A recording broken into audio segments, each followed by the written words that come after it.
મધ્યાહન ભોજન યોજના અંતર્ગત ગુજરાત રાજ્યની સરકારી શાળાના બાળકોને એક વખતનું ભોજન તેમજ એક વખતનો નાસ્તો આપવામાં આવે છે, પણ તાજેતરમાં જ સરકારે નિર્ણય લીધો છે કે એક વખતના આ નાસ્તામાં કાપ મૂકીને હવેથી માત્ર એક વખતનું જ ભોજન આપવામાં આવશે।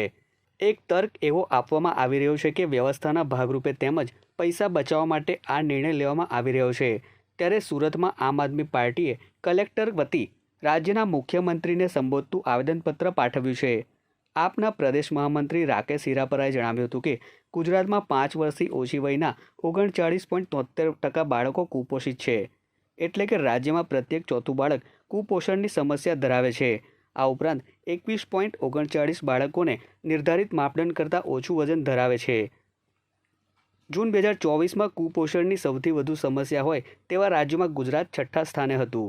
ફેબ્રુઆરીમાં ગુજરાત વિધાનસભામાં સરકારે પોતે રજૂ કરેલા આંકડાઓ અનુસાર ગુજરાતમાં 6,10,292 બાળકો કુપોષિત અને 1,31,419 બાળકો અતિ કુપોષિત હોવાનું સામે આવ્યું છે। છેલ્લા 5 વર્ષમાં કુપોષિત બાળકોની સંખ્યામાં 4 ગણો વધારો થયો છે, એટલે કે કુપોષણની સમસ્યા ઘટવાને બદલે વધી રહી છે।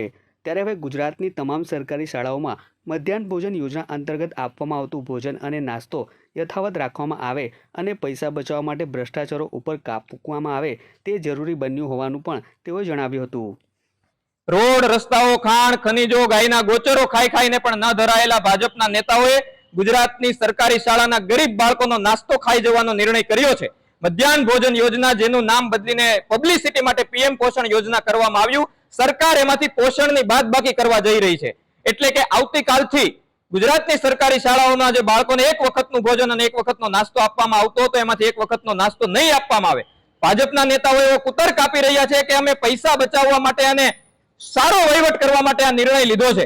એક તરફ ભ્રષ્ટાચાર અને ગેરવહીવટમાં દર વર્ષે કરોડો અબજો રૂપિયાનો વેડફાય છે, તો એમાંથી પૈસા બચાવવાની ભાન નથી પડતી અને ગરીબ બાળકોના થાળીમાં હાથ નાખવાનો જે નિર્ણય કર્યો છે, અમે આમ આદમી પાર્ટી એનો વિરોધ કરીએ છીએ। આજે તમામ છાપાઓમાં કરોડોના ખર્ચે જાહેરાત આપી છે કે અમે આટલું મોટું પોષણમાં કામ કર્યું। આ જાહેરાતોમાંથી પૈસા બચાવી અને બાળકોના ભોજન માટે વાપરવામાં આવે અને જે ગેરવહીવટ અને ભ્રષ્ટાચારો છે એમાં કાપ મૂકવામાં આવે, બાળકોના નાસ્તામાં કાપ ન મૂકવામાં આવે, એવી અમારી માંગણી છે।